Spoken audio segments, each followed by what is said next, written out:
So hello guys, मेरा नाम है अथर्व और आप स्टडी कर रहे हैं स्टडी फ्रॉम अथर्व। तो आज हम देखने वाले ट्रांसपोर्टेशन इन एनिमल्स। सो हमने ये टॉपिक्स कवर करने वाले हैं। Blood, what is blood? Blood is a fluid conjunctive. So अभी हम बात करते हैं ब्लड। ब्लड क्या है? Blood is a fluid connective tissue that is pump through the body of by heart. जो एक ब्लड है वो टिश्यू होता है जो हमारे हार्ट में हमेशा पंप करता रहता है। ब्लड कंटेन करता है plasma, whites, platelets, WBC, RBC। WBC का फुल फॉर्म है white blood cells and red blood cells. Function of blood, blood का फंक्शन होता है कि वो ऑक्सीजन को और न्यूट्रिएंट्स को वेरियस बॉडी पार्ट्स में क्या करता है, वो वेरियस बॉडी पार्ट्स में ट्रांसपोर्ट। सर्कुलेटरी सिस्टम में सबसे ज़्यादा इंपॉर्टेंट होता है blood. Circulatory system consist of 3 things: heart, blood and blood vessels. तो ब्लड कैरी करता है ऑक्सीजन को, इसमें होता है हीमोग्लोबिन। हीमोग्लोबिन कैरी करता है ऑक्सीजन को, जिसमें जिसका शेप होता है डिस्क लाइक शेप, क्योंकि उसमें न्यूक्लियस भी नहीं होता है, क्योंकि उसको ज़्यादा से ज़्यादा ब्लड कैरी करना होता है। It also transports waste from removal from the body. Blood क्या करता है, जो वेस्ट मटेरियल होता है ना हमारे बॉडी का, वो भी हमारे बॉडी से निकाल देता है। जैसे कि अगर सेल कोई प्रोसेस कर रहा है, वो प्रोसेस करने के बाद उसमें तो थोड़ा तो वेस्ट क्रिएट होगा, जो प्लाज्मा निकल जाता है। प्लाज्मा का फंक्शन होता है कि वो वेस्ट मटेरियल, होमोजाइम, एंजाइम्स को लेकर। इसके बाद अगला पॉइंट है हमारा WBC, means white blood sales. White blood sales हमारे जो बॉडी में जो जर्म्स, बैक्टीरियाज, उनके साथ फाइट करने का काम क्या करता है हमारा WBC। उसके बाद आता है प्लेटलेट्स। प्लेट्स को आपको पता ही होगा, जब हमें वाउंड लगता है या कोई कट लगता है तो प्लेटलेट्स ऐसी चीज़ जो वाउंड्स या शार्प कट्स को हमारा रिकवर कर देता है।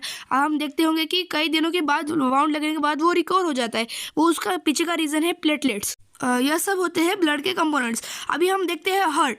चलो अभी हार्ट की तरफ बढ़ते हैं। हार्ट एक पंपिंग ऑर्गन होता है, आप उसको पता है। अब हम जानते हैं कि हमारे बॉडी में ब्लड का सर्कुलेशन कैसे होता है।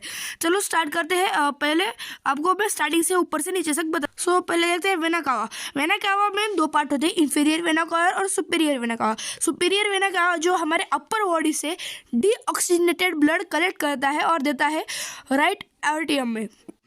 और इंफीरियर वेना क्या करता है, हमारे लोअर बॉडी से डीऑक्सीजनेटेड ब्लड लेता है और हमारे राइट आर्टियम में देता है। फिर बाद में राइट आर्टियम के नीचे देखिए आपको एक वॉल टाइप दिखेगा जो कि ओपन। सो इस वॉल का नाम है ट्राइकस्पाइड वॉल। जब दोनों को आवाज से ब्लड राइट आर्टियम में आता है तो उधर एक प्रेशर क्रिएट होता है, जिससे कि वॉल ओपन हो जाती है और जो ब्लड होता है वो पहुंचता है राइट वेंट्रिकल में। जैसे कि आपको पता होगा हमारे हार्ट में 4 चैम्बर है। इंसेक्ट्स को ज़्यादा तो 2 चैम्बर होते हैं, हमारे हार्ट में 4 चैम्बर। जैसे कि आप देख सकते हो जो ब्लू कलर में वो ऊपर का जो है वो राइट आर्टियम है और उसके राइट साइड में है जो हमारे राइट साइड में वो लेफ्ट आर्टियम है। वो एक हार्ट के पर्सपेक्टिव से दिखाया गया और नीचे वालों को बोलते हैं ventricle, right ventricle and left ventricle. Blood के प्रेशर के कारण जब ट्राइकस्पाइड वॉल खुलता है वो जाता है राइट वेंट्रिकल में। और आप देख रहे होंगे पल्मोनरी वेन और पल्मोनरी आर्टरीज कैरी करते हैं हमेशा ऑक्सीजनेटेड ब्लड और वेन्स कैरी करते हैं डीऑक्सीजनेटेड ब्लड। अभी देखते हैं पल्मोनरी आर्टरी कैरी करता है डीऑक्सीजनेटेड ब्लड और पल्मोनरी वेन कैरी करते हैं ऑक्सीजनेटेड ब्लड।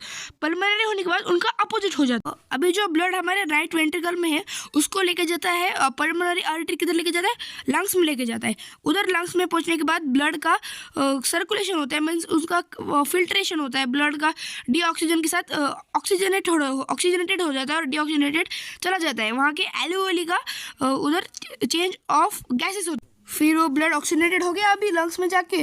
फिर हमारे जाते हैं पल्मोनरी वेन्स क्या करते हैं, ऑक्सीजनेटेड ब्लड्स। फिर वो लंग्स में ऑक्सीजनेटेड ब्लड लाते हैं और देते हैं लेफ्ट आर्टियम में। लेफ्ट आर्टियम के बाद उसमें भी प्रेशर क्रिएट होता है और उसका भी वॉल खुल जाता है। उस वॉल का नाम है बाइकस्पाइड वॉल। फिर वो वॉल खुलने के बाद लेफ्ट आर्टियम का ब्लड जाता है लेफ्ट वेंट्रिकल में। फिर लेफ्ट वेंट्रिकल के बाद जो आप इधर पाइप देख रहे हैं ना, उनका वो है आर्टरी। फिर वो आर्टरी क्या कर रहा है, ऑक्सीजनेटेड ब्लड लेके जाता है और हमारे सब बॉडी पार्ट्स को ऑक्सीजनेटेड ब्लड देता है। ये काम है हमारे आर्टरी का। हर सेल को आपने ऑक्सीजनेटेड ब्लड देता है, क्योंकि उनको प्रोसेस करने के लिए ऑक्सीजन चाहिए होता है, इसलिए उनको हर सेल को ऑक्सीजन लेता है। अभी हमारा ये हो गया क्लियर अबाउट हार्ट। अभी देखते हैं कुछ इनके फंक्शंस और पॉइंट। पहला पॉइंट है, it pumps oxygen rich blood to all parts of the body and carbon dioxide rich blood to the lungs. हमने देखा कि अभी जैसे देखा कि हमने जो इन्फीरियर और सुपीरियर कावा लेके जाती है, फिर हम उसको लंग्स में देते हैं। यही बता रहे हैं कि उसमें बहुत ज़्यादा कार्बन डाइऑक्साइड होता है। Deoxidated blood means carbon dioxide rich blood, और उसके बाद ये लंग्स जो उसको फिल्ट्रेशन करके देती है और वो हो जाता है ऑक्सीडेटेड ब्लड, मीन्स उसमें ज़्यादा ऑक्सीजन आ जाता है। फिर वो जो है ऑक्सीजनेटेड ब्लड हमारे हार्ट में वापस आ जाता है। अभी देखते हैं सेकेंड पॉइंट। सेकेंड पॉइंट क्या कहता है, human heart is 4 chamber as shown in the figure below and located in the chest cavity. आपको पता ही होगा कि हमारा हार्ट भी क्या है, चेस्ट कैविटी में लोकेटेड है, और वो टिल्टेड है हमारे जरा लेफ्ट साइड में, हाफ टिल्टेड है। मैंने जैसे कि आपको बताया था कि हमारे हार्ट में कितने चेंबर होते हैं, 4 चेंबर्स, आर्टिकल 2 वेंट्रिकल्स, तो ये बताया है। अभी देखते हैं थर्ड पॉइंट में। अभी हमने पढ़ा था कि ऊपर के जो होते हैं वो आर्टियो होते हैं और नीचे के वेंट्रिकल्स होते हैं। अभी देखते हैं fourth point, a muscular wall between the chambers prevent the mixing up of the blood rich in oxygen and blood rich in carbon dioxide. मैंने आपको हार्ट के पॉइंट में बता दिया कि उसके एक वॉल होती है, बाइकस्पाइट एंड ट्राइकस्पाइट वॉल, वो कैसे प्रिवेंट करते हैं, मिक्स होने के लिए प्रिवेंट करते हैं। उसमें बात है the rhythmic contraction and expansion of the heart is heart beat. हमने देखा कि जैसे हमारा हार्ट चालू बंद मतलब कॉन्ट्रैक्ट होता है, एक्सपांड होता है, इसको हम हार्ट बीट बोलते हैं। यही थे हमारे पॉइंट।